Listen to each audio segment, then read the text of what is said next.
And we are live on the United Public Radio Network, UPRN 107.7 FM New Orleans and 105.3 FM on the Gulf Coast. How cool is that? And we are also being live streamed wherever podcasts live, my YouTube channel, etc. So we're not hard to find. To all those above me that watch over me, to all of you, my fave para peeps on this side of the veil, welcome. This is Father Shawn's Paranormal Ministry. I'm your host, Father Shawn Whittington.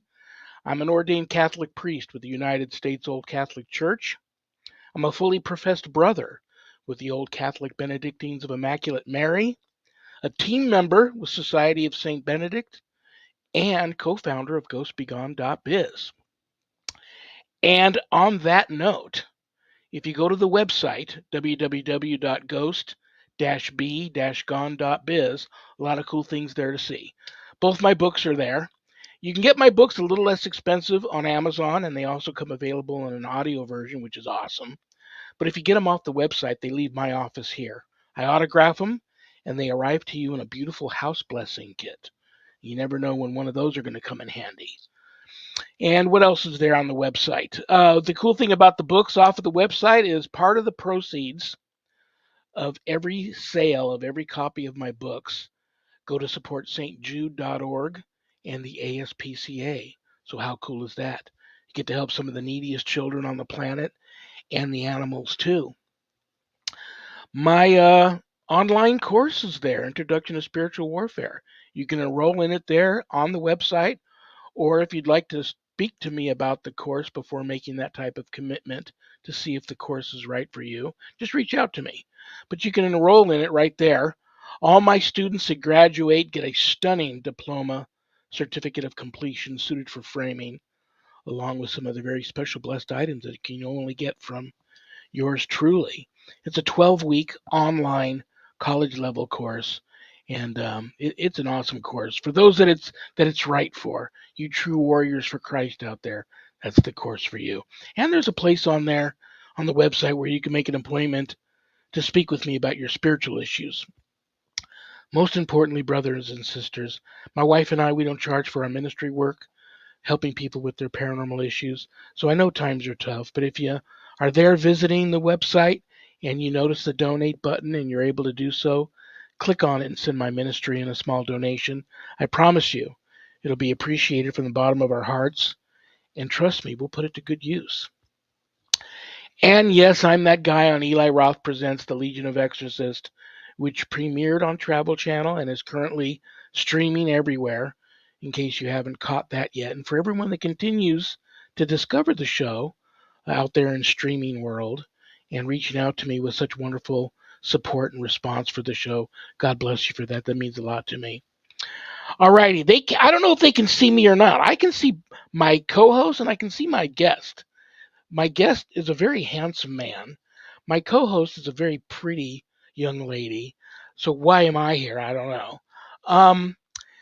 But before I bring him out, that's why you guys all tuned in, I'm going to bring out my co-host.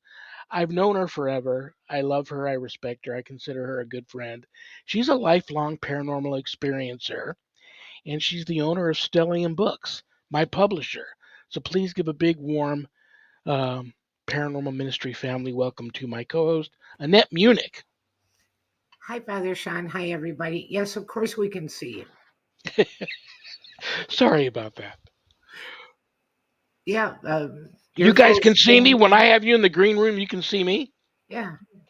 Okay. Well, cool. We watched your full screen doing your thing just like everybody else sees you, you know. So there you go. I love the new backdrop you got on the show here that's behind us there. I love that. Great. I'm glad you like it. Well, listen, you've known our guest for a long time. I know you love him and respect him too. I'm glad to have him back today. We're going to have fun. Is there anything you would like to tell the people? How's everything? I know you've got a lot on your plate, a lot of personal challenges going on. A new expectant mother in the house. Your daughter's I've been praying for her a lot, having some medical issues. How's everything going in your world?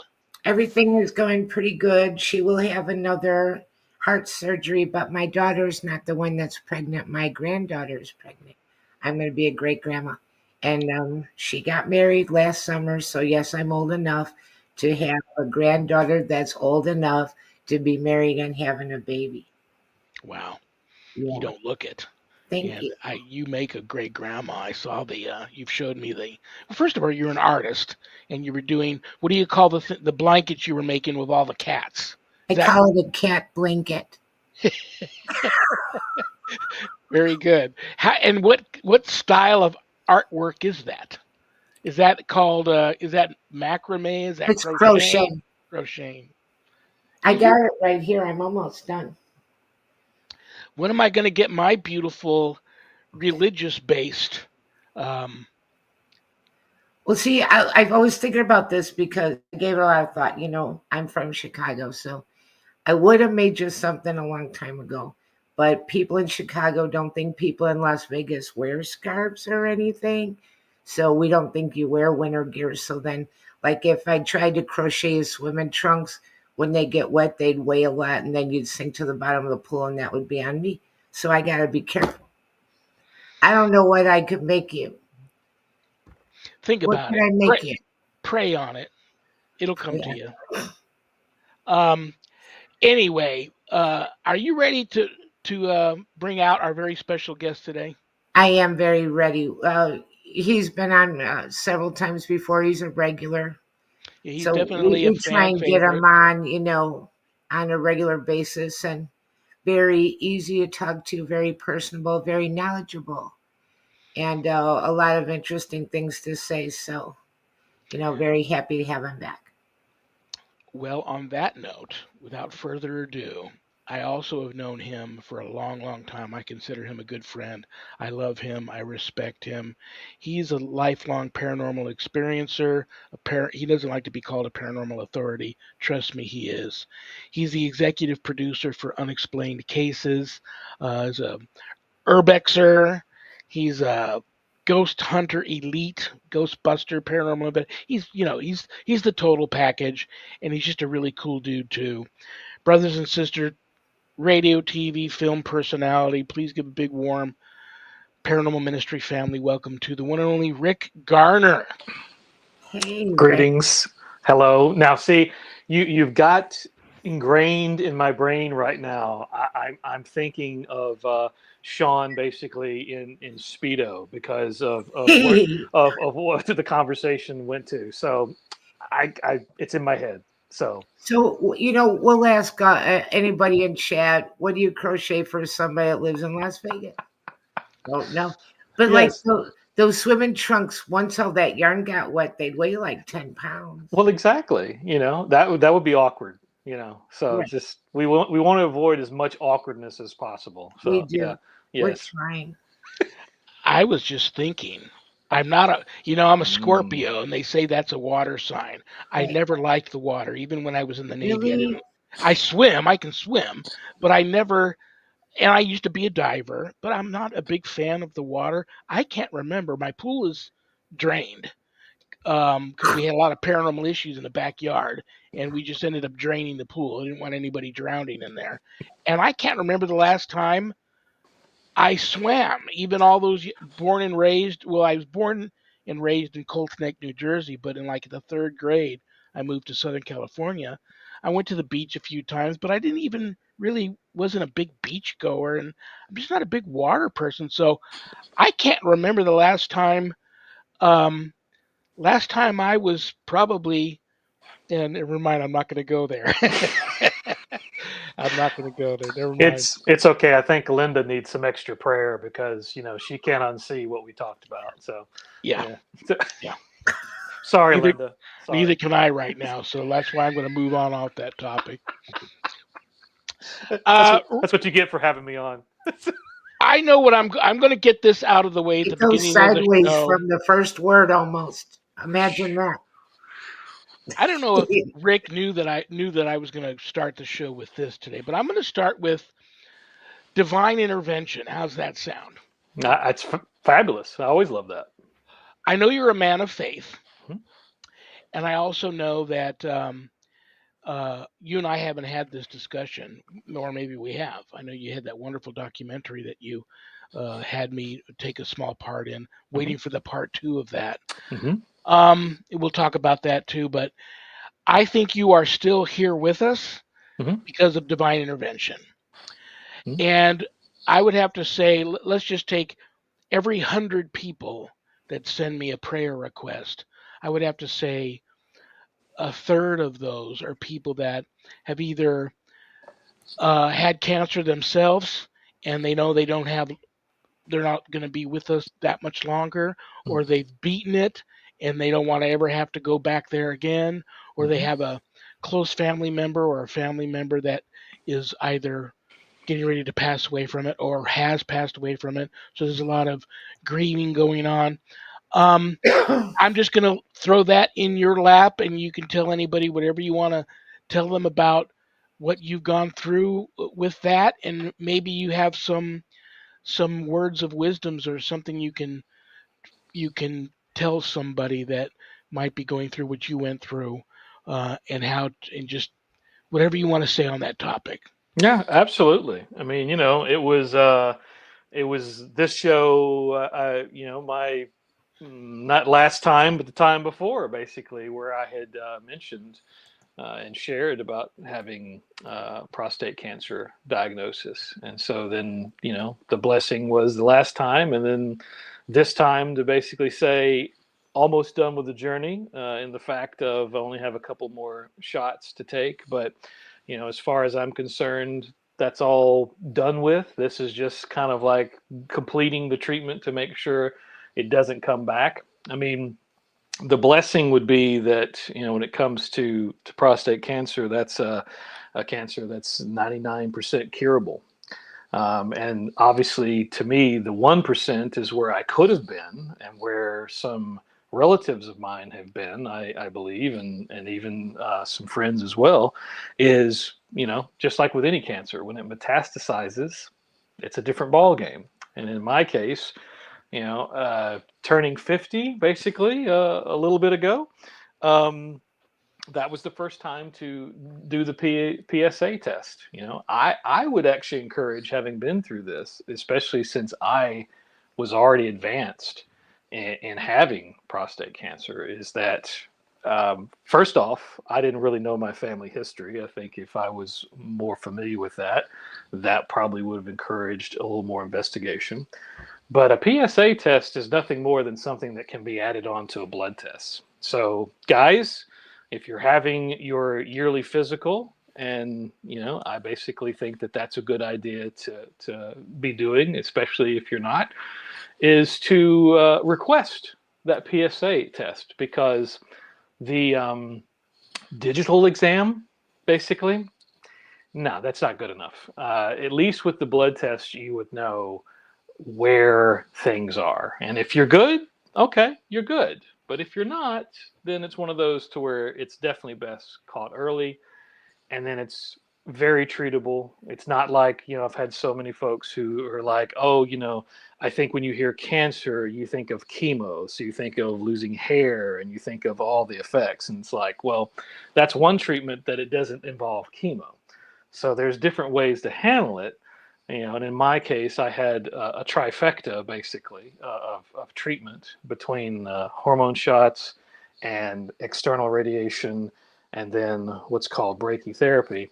But all three of that was designed to starve it, to kill it, and to make sure it doesn't come back. And so, praise God, here today, and looks like we'll be around for quite a while. My son-in-law had bladder cancer, Hmm. and he had two surgeries, and they gave him these treatments that were putting tuberculosis into his bladder. Mm. That isn't what you got, right? He got very sick from it. It got progressively worse every time he had a treatment. Oh, wow. Um, they have I want to say BBC or something. So they put tuberculosis in your bladder, Mm. and it's supposed to stimulate your immune system, but it was making him so sick that they had to stop it. But he is clear now. I Amen. brought that up to see if you had something like that. No, well, amen for him being clear. No, mine was basically the hormone shot was to starve it, because basically that's to shut down my testosterone, because that actually can feed it. And so thankfully I didn't start singing, soprano or anything like that from having my T dropped.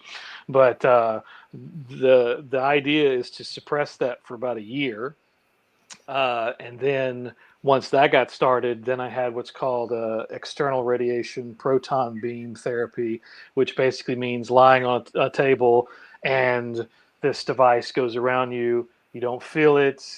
My only side effect was having a little bit of kind of intestinal issues there, basically. But you also drink a lot of water beforehand to push things out of the way to make sure that they don't get affected by the beam therapy. So I'm like, okay, that's good. That was about a month of that, and then the one treatment for the brachytherapy, which that's putting seeds into the prostate.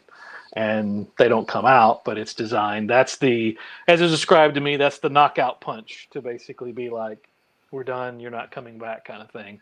And so for my cancer, that was my treatment plan. That does not mean that that's someone else's, basically. It could be, it's not going to be necessarily one of those. It's probably going to be two of those, maybe not all three. Some people elect to do surgery, but, the information I got on that is really better to not have it removed.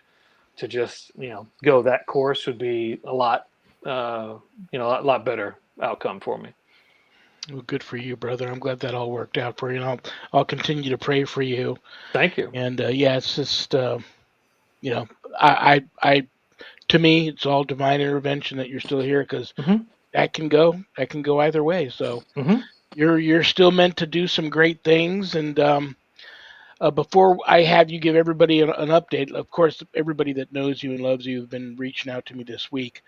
Uh, ask them about unexplained cases and where that is. And before we get into that, I'm up late the other night. I'm done with my work in the house here. I've only got about an hour before I got to wake up Sharon to get ready for work. So I decided I'm not going to go to bed. And I'm channel surfing around, and I stumble upon Animal Planet. And I haven't watched anything on there for a long time, but I'm watching. There's an old show on there, and that episode's like 10 years old. But the title jumped right out at me: My Cat from Hell. So Yeah. I decide I've got 9 of these It's, that have adopted me that live outside of my house. So I said, I got to check out the Cat from Hell. Mm-hmm. And I click on it. Who, you might already know this, but who do you think was on that show? Well, it certainly wasn't me. So I mean, Well, I recognized her right off the bat, and I just had to laugh because Miriam. Unexplained Cases' very own animal psychic Miriam, and she has a lot of animals in her apartment, and her boyfriend's there, but they Mm-hmm. have this one cat that they adopted from a homeless woman who basically sat in one spot in the kitchen, and anybody that came near it wanted to kill. Um, and then it would pee on one certain area of their living room carpet, and they had to keep cutting carpet away. So they have this guy come in there, and I'm waiting in the episode to see if she's gonna mention what she does. And very briefly in passing, she mentioned to the guy that Mm-hmm. comes there to help her with the cat. Uh, that she's an animal psychic. And Mm-hmm. you could tell he wasn't buying it at all. He kind of changed the subject and moved on off that. And she commented that I can read all my animals here, but I can't read this cat. There's a block there. But the show ended. I just thought the episode was hilarious. I loved seeing her. I hadn't seen her in forever. But the show ended with the boyfriend being able to occasionally, if the cat's in a great mood, let him pet her briefly. but that's about it. So that was. But I thought, did you already know that she was on that show? Yes, yes. I think I saw like some bits of it. I don't think I saw like the whole show, but now I feel like I'm gonna have to dig that up just for the comical That's value, funny. you know, That's so funny. because yeah, I mean, but I could have probably imagined that even if she had shared that, I wouldn't be surprised if they wanted to bury that because they wanted to focus on the case or the situation or whatever like that. Because as you well know, I mean, people receive that information differently. And so, having said all that, how do you know how she is? Have you seen her or talked to her lately? And Well, yeah. So we chat randomly. I think when it came also to the cancer situation, she definitely was saying like, yeah, reached out to be able to say, yep, things are going to be fine. But we chat just periodically and randomly. We're still in touch. So I'm very pleased to see that she's getting involved with different channels that because that's always been a goal of hers. Basically, was to kind of have like, her own show. And living in LA, that kind of comes with the scene a bit there, basically. So, I don't think she necessarily has gotten to having her own show, but the fact that she's basically got several other online situations going on right now is nice to see for sure. very, very cool. Well, next time you talk to her, tell her I said hi. And so Definitely. now we'll get to the important part, unexplained cases. So many Hmm. people reached out to me this week when I started promoting that you were going to be on, wanting to know what's up with that and what you're doing now and all that sort of good stuff. Yeah, I mean, we are still around. I definitely think having, basically the diagnosis. We're kind of coming up on a bit of an anniversary because I mean it was basically June when I found that out. So pretty much from June of last year, all the way to the end, of last year was a bit of a distraction, a bit of other things occupying my brain hole, Yep. as one could put it. So at the same time, though, we still have a bunch of cases that are in the hopper. Still working on several things right now. I've got a old Virginia jail case that I'm trying to get done. This was an investigation that actually happened a couple years ago. I've kind of gotten to that point where we have cases that are years old and having been documented, but haven't made it to the light of day. Now we're still going out and taking on new cases, but I'm kind of having that balance of like, well, I don't want to get too much in because then that's even more longer before everything else can see the light of day. But some of them are multi-year investigations. There's a mill that's local to here, a Savage Mill. It's a shopping area, but it used to be a textile mill. Basically, every inch of that place has got something going on. So, talking to the shop owners, but since it's a multi-year, these are several owners that they've actually moved on to other things. So it's kind of nice to have it documented because otherwise they'd be gone and their stories, wouldn't be captured. There's also a whole town, Sykesville, Maryland, which basically has hauntings. It has the Sykesville monster, Bigfoot. It has UFO sightings. So basically, it's kind of like a mecca where I expect for Fox Mulder and Scully basically to be showing up anytime now. Um, but I those prefer Rick Garner and Mary Ann Oh, personally. well, appreciate that.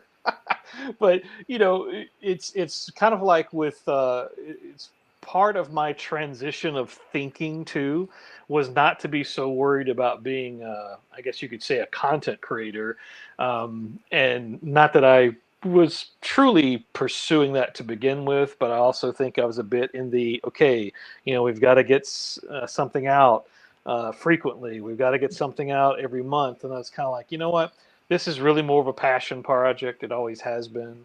It's really more of a hobby, but at the same time, I don't want to drop only 2 episodes a year, but I'm not going to be beholden to a schedule as much as basically trying to be active on channels, to comment on things, to engage with other folks, to be like, yeah, I haven't fallen off the face of the earth, so to speak. But basically, quality over quantity has really been the focus, and that's always been our focus. But I think it's even more so right now. Well, your one show that you did, the documentary Faith in the Paranormal. Do I have the title right? Mm-hmm. Yes. That did very well. I know people want to know if there's going to be a two. If there is going to be a two, you know who you need to talk to? My co-host Annette, For sure. because she's also a woman of faith, a devoutly religious person. But I'm just thinking of the two books of mine that she edited and published, and all the many others that she's experienced a lot of um, paranormal activity. In Huh? addition to having that kind of in woven in with her religious belief system. So you might want to talk to her about that if you guys ever decide to do a part two to that. And have you thought about that? Definitely. I think it's kind of like with anything as you go on in the life journey, you end up, staying in touch with some folks, losing touch with others, meeting new. And so I've definitely met quite a few more folks to where I've rolled around in the old brain hole of like, well, let's see, could we do some type of show type of episode part two, or would it be better to maybe make them a little bit more individual, basically? So like there could just be, whether it's 5 or 10 minutes, but just have a very individual chat, and let that be a standalone, like with Annette and other folks like that. I think it could be more impactful that way. I haven't quite decided which Sure. direction, but it's definitely at the top of mind. Very, very cool. If anybody wants to know, go to the Unexplained Cases YouTube channel Hmm. and look for Faith in the Paranormal. What's that, like 2.5 hour long documentary? Pushing more like, I think, 3, and that was another thing too. I've never done any of our projects that long, but it was one of those to where honestly I had easily 8 hours of Wow. footage from folks, and I just had to condense it, and I was like, okay, I don't think I can go any shorter than this. So Yeah. if folks can camp out, I'll just make chapters, so it'd be real easy to jump to different folks that you might be interested in, and consume the information there, because it's a fascinating topic. Very cool. I'm hogging the conversation here. I'm gonna let Annette chat to you for a little bit. Oh, no, I think that everything is really interesting and going great. First, I want to say hi to my friend Berta in Florida, and she gets a heart. And she and I, we used to waitress in Chicago back in the day when we were young people. Yeah. And I have a story about I waited on Bon Jovi, so I have to tell that to you guys sometime. But Nice. yeah. Um, I wanted to start talking a little bit about your investigative equipment, what you like to use, what's new and interesting, what's an old standby that you'd never do without, because they do have so much new stuff. And there's something that on the paranormal shows I'm seeing where they're looking into a screen and they see it looks like skeletons. Hmm. And it's showing them, Hmm. in the atmosphere, but they don't see them with their eyes. I don't know. Do you use something like that? What do they Yeah. call that? Yeah, so that's probably the SLS, the sensor light camera that's being used, and it's kind of why I mentioned to Shawn about this being a topic to get into, because I think I probably have to first open it up, because it's one of those questions that I get asked quite frequently, is generically, it's like, well, what equipment should I get, especially Right. if it's somebody who they're just starting, Right. they kind of want to hear my opinion. And I was like, well, that's where, first off, you have to realize that you are your best tool, you yourself, because I think it's so easily for folks to forget. It's like, okay, there is 100% a spiritual realm. We are both physical and spiritual. You're investigating or looking into or having a curiosity about a spiritual subject. So, yeah, your spirit, your intuition is going to know, like, there's a reason why, speaking personally, I drive by a location. I'm not leaning into my intuition pretty much most of the time. I think that's something Miriam would always basically get on to me about. But I would basically go by a location and say, okay, there's something funky going on there. That's as deep as it gets for me, but it's kind of that you have on just kind of a base discernment level, that there's something off about, there's something off about this person. There's something off about this place. That's at that level. So when we get into tools of the trade, so to speak, now on one side, I kind of have to chuckle, because we're using physical tools to investigate a spiritual matter, because it's almost like, basically, you have a personal faith, you know we can talk to each other about that, but it's also personal. It's my experience. So it can be difficult to explain that to someone, just as equally as they may not accept your explanation. But that's where I say, but you can't refute it, because it's my experience, it's my personal experience. So that's also why someone may think you're crazy for what you saw, or what you heard, or what you experienced. But you're like, okay, I'm trying to rationalize it in here anyway, but I know what I experienced. So when you get into these different tools, then I think there are ways to be personally used to kind of help validate something. Like I tell, for us and other investigators, it's kind of like, never rely on one thing. If like, for me, if I get the heebie-jeebies and all the hairs on my arm stand up, basically, or all over, then it's like, okay, is an EMF meter going off? Okay, so we're recording something. Is a disembodied voice going to get recorded? Whatever devices that you use, it's always nice to have the double, the triple, so that way you can really cross-reference.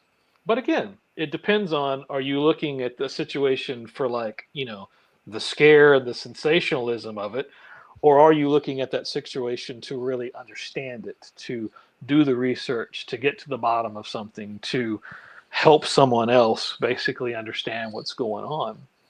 And so you have, I think one of the things that's come out lately, and this is part of where myself and Mike Chin, who's on the team especially, are trying to kind of pull apart, is all these apps. There's a ridiculous amount of apps that are out there, and my intent has always been about an app on a phone is, yeah, that's cute, that's for entertainment Right. purposes. Yeah. you know I Right. mean, because at That's that that's what I would think too. yeah, because at that point you're like, I think part of the problem too, and I'm always a skeptic. I think it's very healthy to come into a situation to be very skeptical, to not be assuming something's natural or something supernatural. I mean, you're coming in basically to figure it out. But when you actually can have an app developer explain what they're doing, like, okay, so this is how I built this. This is the things that I'm using that are part of that phone, where the vibration detection, or this is a sensor that in essence can detect an electromagnetic field. When you like, okay, so I see what you've done. You haven't built a bunch of like responses in there.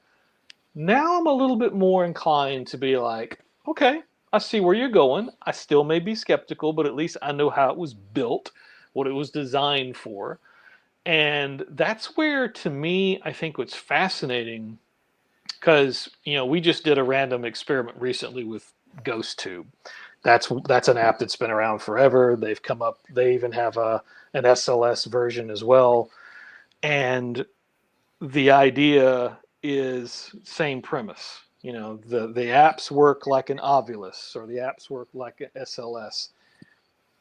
For me, with GhostTube, that's a little bit more of, I guess you could say it's a little bit more of an Ovilus comparison, where words, are to me, and this is Rick explaining this, and so this is where you have to have a level of, kind of going along with it, is so you have a disturbance, you have an electromagnetic disturbance, and that disturbance is translated into a word. Now, that's why I say I have a hard time wrapping my head around an Ovilus. Some people describe it as the spirit reaches in and pulls out a word. I have an extra hard time believing that because I don't know about you, but I'm not really thinking the spirit's going to necessarily know I'm going to go inside this box and I'm going to find this word and I'm going to make it talk.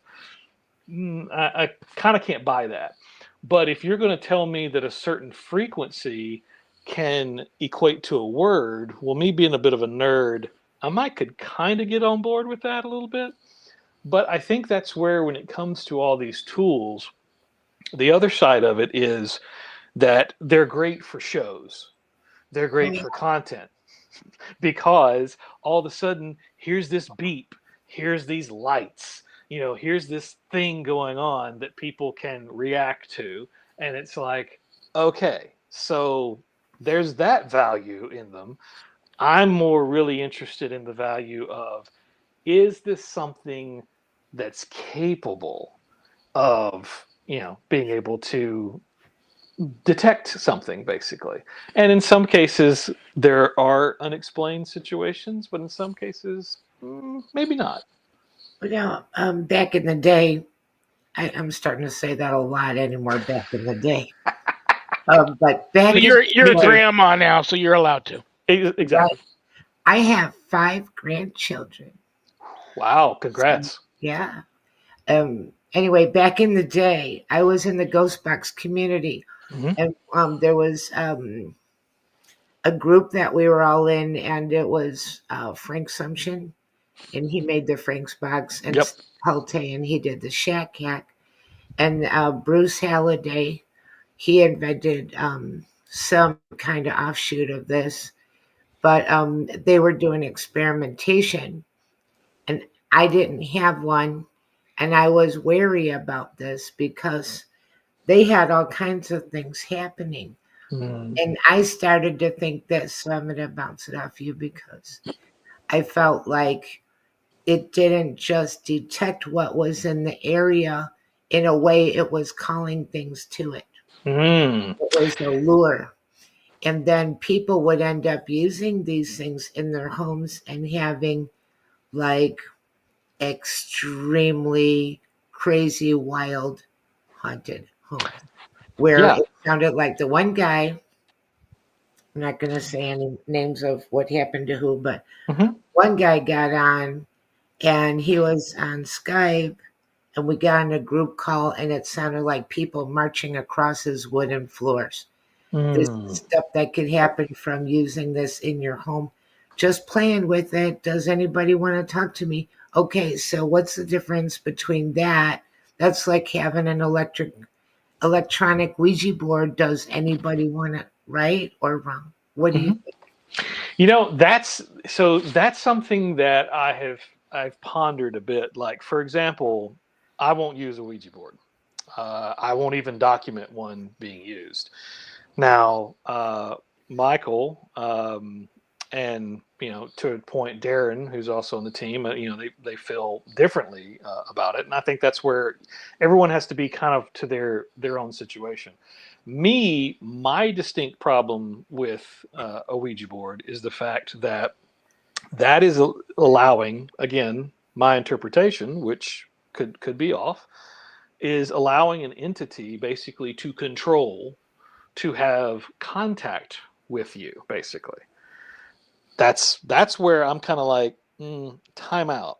That's usually why when it comes to devices, I am much more inclined to, like, if I have a K2, I'm only holding on to the very end of it, basically, and I have it away from me because I'm wanting this to detect something further away from me, basically. I'm not giving anything permission to interact with me. I don't know who you are. You're a stranger.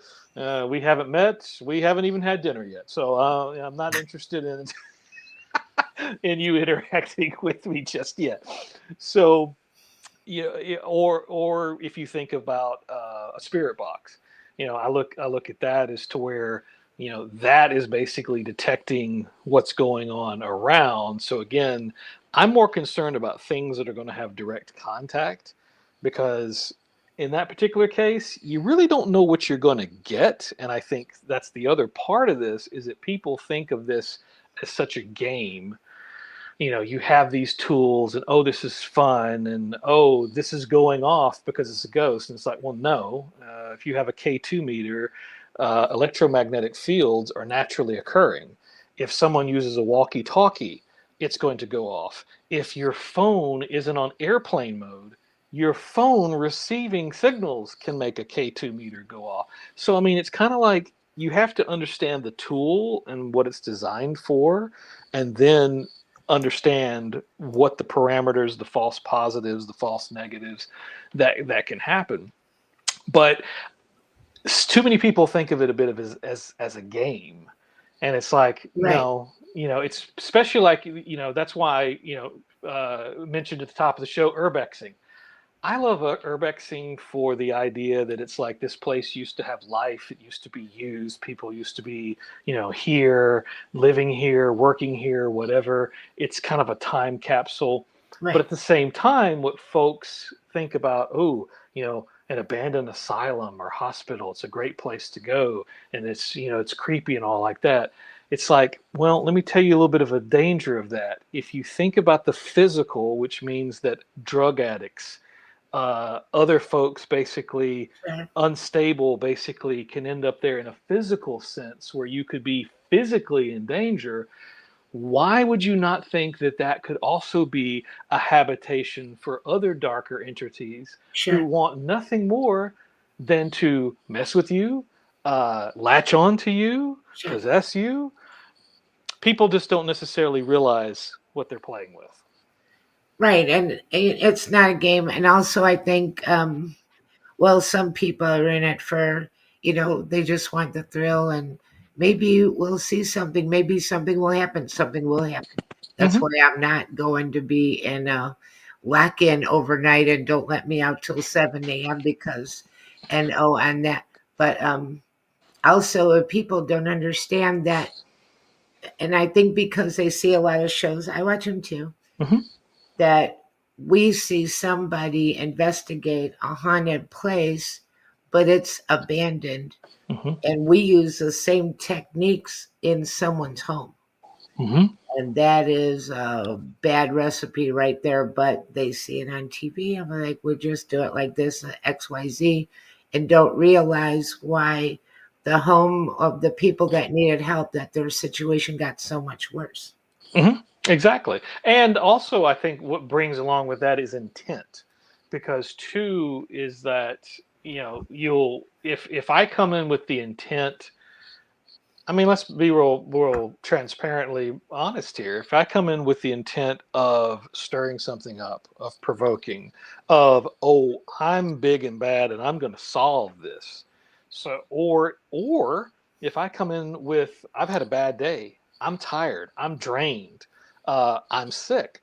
All of these things, whether it's the intent or whether it's kind of what you're bringing to bear, if you bring that energy into that space, then yes, it very easily, there's kind of a basic concept of, light's going to attract light and darkness is going to attract darkness. And if you bring in all like that, you may have, like you're referring to it, that there could be something that maybe it was kind of a situation, but now it's worse because someone, because of their mindset and because of their lack of preparation, their subtlety, their ignorance to a point, well, now you've just made it worse for everybody because also, the investigator, the content creator gets to leave that space. Right. Meanwhile, yeah, especially if it's a home, Right. that's a whole different ball game Right. as well that folks don't realize what they're playing with. Absolutely, I agree 100%.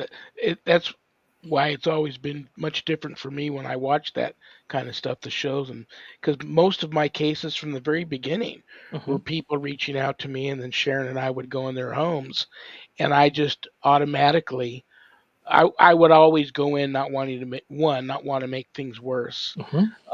and I developed a technique of just letting things happen, see what I may see, Mm-hmm. feel what I may feel, experience what I may experience, talk to the family, and what I'm just, however, I'm going to get to the end where hopefully I bring some closure and some peace to the closure to the situation and give the family some peace. However, I get there, um, is how I get there, and I'm Mm-hmm. not worried about that there's cameras on me and I've got to come up, I got to put on a show, Right. and that works for me. Um, and I had get people all the time. I'm just so old school. It's like you had sent me a list of some of the things you might want to touch base on, and I use all this stuff. Sharon still uses dowsing rods.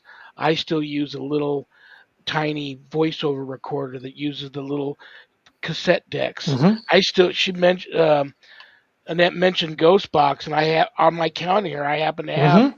an old one that I still use, but I don't. I'm very old school. I use these cheapy little cameras you get at the Mm-hmm. drugstore, Mm-hmm. 35 millimeter throwaway cameras, and you mentioned EMF detector. Got Mm-hmm. an old one of those, Yep. There you go. and what I ended up develop that just basically helps me determine if the people aren't hallucinating because of high EMF. It never was like I couldn't use it like how the Ghostbusters use that whatever they use in their hand to detect ghosts, but it became quite a nice tool to determine if there's an over exuberant amount of EMF field in this location that could be causing hallucinations. Yeah. But I have this friend here in town who professional gamer guy Mm-hmm. who works for a company and he devises games. And he still makes fun of me and draws his line in the sand and says the SLS is actually um, malfunctioning when it throws up the stick figures Mm-hmm. because it's designed to focus in on a body and then project that up onto the screen for people to play this game. And when it doesn't have a body to latch onto, it produces the stick figure. Mm-hmm. So and the people that are developing these are making a small fortune still to this day on all this equipment, and it's expensive. And I Mm-hmm. have all these young kids come to me, what should I buy, and how can I do this on a budget? And I tell them, just what you said earlier, you could just go with just you and Right. have a nice personal experience that you can, you know, try and figure out what Well, if you take a breath outside the building and you feel the energy outside, then you walk in and take another breath, then you close your eyes, then you walk to where you feel the most energy. And we have used I'm not a big investigator, so I'm not an expert at this, but the little mag flashlights that you Mm-hmm. could twist and put that up on the mantle, Mm-hmm. ask some questions, Mm-hmm. and you can get answers that way. Almost always work. I Yeah. love people want to ask these questions where the ghost has to respond with a paragraph. And how are they going to do that on the flashlight? Even when I Right. do I try not to do an EVP session traditional Mhm. because Right. that's a form of conjuring. So Right. I'll just walk through with like earbuds on with this, and I will sometimes think my questions out into the cosmos, or Mhm. I may say something, but it's very very not if you're here latch on to me and use my energy to respond, or Mhm. if you're here move something. I may ask, is there an entity here? Mhm. Do you know you're dead? Yes and no stuff. Mhm. What's your name? um, Things like that. um, and the little voiceover recorders, Mhm. these are I love these Oh yeah. because people used to say that when the tape deck itself produces its own white noise, and that's where you're going to get this spirit communication. Mhm. So I will pre-record my questions, Mhm. and I'll wait about 30 seconds between each question, and Mhm. I'll just press play, and I will actually have the recorder play my questions. So it's not me doing Interesting. the conjuring, Mm. and then I might go into another part of the house and sit there with a notepad and my ghost box with my, don't pull the antenna up because then you get the radio Mm. stations, but Mhm. as it's scrambling through these channels, every time I hear a single response, and I don't know what the response may be to, I write down on a notepad. Then I will come back 15 minutes later and I will try and compare my notes Mhm. to the questions that the voice recorder. Now, sometimes, see, here's again, I may get responses on the ghost box and not one response on the tape. Mhm. Or I may get responses on the tape and I didn't get one response on the ghost box. Mhm. Or I hold an EVP session in one end of the basement and somebody on the third floor on the other end of the building got the response. Right. Mhm. Yeah, Uh, and that's who- you're exactly hitting of why there is no cookie cutter, there is no science, and in some cases it kind of almost seems like different entities basically things are easier. Like I've had indications or implications that it's like the spirit box is difficult to use, but oh the divining rods basically, oh I can use that, which then I get into the, well, now why is that? Of course, I mean, again, to have a voice come through on a speaker of something that's sifting through radio stations, whether that's on an app or whether that's a real device. Okay, it's interesting to me. Have but then when we get into rods, I feel like rods are an interesting, you could spend a whole show talking about that, because originally, if for someone to use, frankly, a particular curved stick to find water, yeah, that yeah, alone is fascinating to Right. me, because I'm like, okay, For sure. yeah, the fact that Here it's he being is. He's got it. right, yeah. you know, Sharon, see, I have all this stuff. People want to know why I have all this stuff handy here. mm-hmm, This stuff is laying around me all the time mm-hmm, because while I'm sitting here, many times I have paranormal experiences occur, and I'll just start grabbing stuff and seeing what's active. right, And Sharon loves these things. I refer to Sharon as my human dowsing rods, mm-hmm, because that's just that works for her, and we get, but we keep it simple, man. I don't ask to go. So, explain to me how you died and where you're at now. Right. yes, well, They're going, I'm out of here. This guy's out of control. I- This. I'm I'm not giving you a book, so Yeah, I just so but yes and no. Something where like Annette said, if there is a spirit here, turn the light out. If there is but then you got to start being careful because I've had a psychic there who would just start laughing and, well, what's so funny? Well, the spirit just said he's not a circus animal. You're asking him to do tricks. mm-hmm, mm-hmm, Respect the ghost. Don't say roll the ball to me, blow out the candle, nap on the wall, bop bop bop bop bop. Not uh-huh, you know. Come on, we're all adults here, and Yeah. you've moved on. God bless you. You're stuck here for some reason. Yes. If I'm here to try and help you find the way home, because this is not your home any longer. You're not of this age Hmm. or this dimension. Um, but keep it simple. Oh yeah, and And have some respect for the location and the spirit, you know. it's so easy to get into those habits of doing some of that. I'm guilty as much as the next person, but then that's also why we've tried to be more intentional with questions of like, what do we look like to you? And if I'm using rods, for example, it would be like, do I look like a shadow? Point it to the left, or do I look like light? Point it to the right.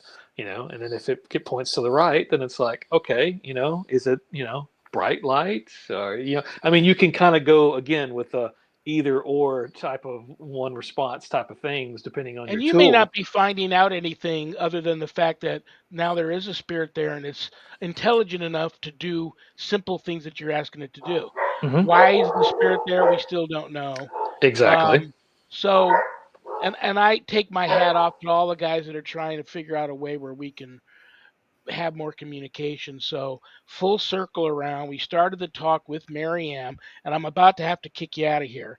But full circle, we started with Maryam. I'm back with psychics because I love them. A truly gifted psychic, I believe, is a phenomenal that you can trust that you know is gifted, is a tool on a team that you absolutely need. And some teams won't work with them, and some psychics don't want to go out on investigations because it's too much. They go into a haunted location. They deal with that every single day, channeling for folks and doing their thing as a gifted psychic. Sometimes that investigating just too much for them, and I get that too. So It's a um, gift. It's a gift, just like y'all are a gift. So, I appreciate you having me here today for sure. I do have to kick you out of here, brother. Listen, I'm going to write down. I'm going to have you back maybe for a series before the year ends, where we will take one piece of equipment and really just dissect it every time I have you on. And me and Annette will put your feet to the fire on that. I look forward to that. Absolutely. Awesome. I love you, brother. You're on the prayer list. I continue to pray for you Thank every you. single day. I'll have you back this summer. Give you a chance to get out there and do some more urbexing, and we'll have another fun chat soon. Okay, brother. Awesome. Love you guys. Thanks, See you, Rick. Rick. See you soon. I love that guy. And I love you too. We're almost out of here. Anything you want to say to everybody before I kick you out I'm of here, just going to Grandma? wish everybody a great night, a great weekend. Thanks for tuning in. Really enjoyed it. I'll see you later. Annette Munich, Stellium Books. We're almost out of here, guys. Don't go anywhere. Coming up next is Spirit Switchboard with the one and only Carrie Lynn Shellhorn, who happens to be my guest next week, Friday, April 18th. Carrie Lynn Shellhorn will be my guest, and she's up next with her show. Thank you all. God bless UPRN, United Public Radio Network, for carrying my show. Thank you to Joel Montaldo. Thank you to Michelle DeRoche. Thank you to each and every one of you for tuning in because I don't have a show without you guys, and I mean that. So God bless you all. Remember, we may have done what the devil said we did, but we are not who the devil says we are. Good night, Danny. Good night, Jack. Good night, Dog. Good night, Harold. Rest in peace. Good night, Ernie. Good night, Bill. Good night, Dan. God bless you all. In the name of the Father, and the Son, and the Holy Spirit. Peace. Have a great weekend, everybody.